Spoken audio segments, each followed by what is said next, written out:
নাকি হিন্দু দমন চলছে, বাংলাদেশে নাকি হিন্দু রমণীরা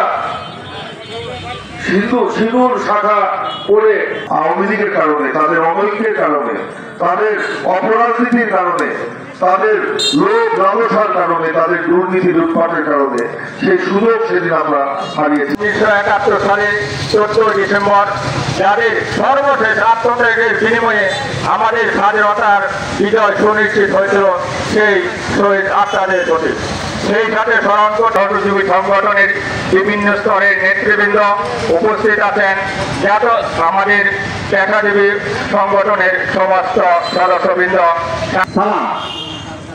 বন্ধুগণ, আজকে বুদ্ধিজীবী দিবস উপলক্ষে এই অনুষ্ঠান আয়োজিত। এই বুদ্ধিজীবীদেরকে শহীদ করা হয়েছিল কেন? তার মধ্যে অন্যতম ছিলেন মনির চৌধুরী, হয়েছিল অনেক ডাক্তার, ইঞ্জিনিয়ার, সর্বস্তরের মানুষ শক্ত হয়েছিল।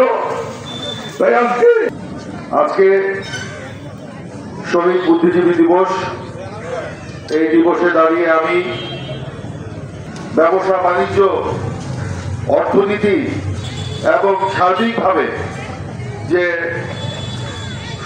সমস্ত ক্ষেত্রে যেন বাংলাদেশ একটা নিবেদন করে এসেছেন।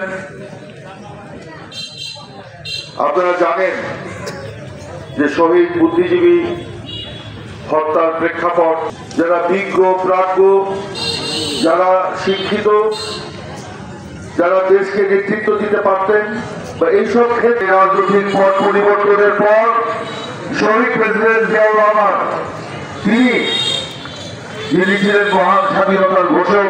আপনারা জানেন মুক্তিযুদ্ধের যে মূল চেতনা ছিল গণতান্ত্রিক রাষ্ট্র, গণতন্ত্রকে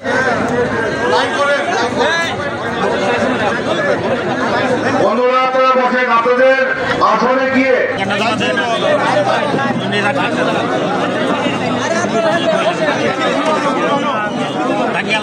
হাত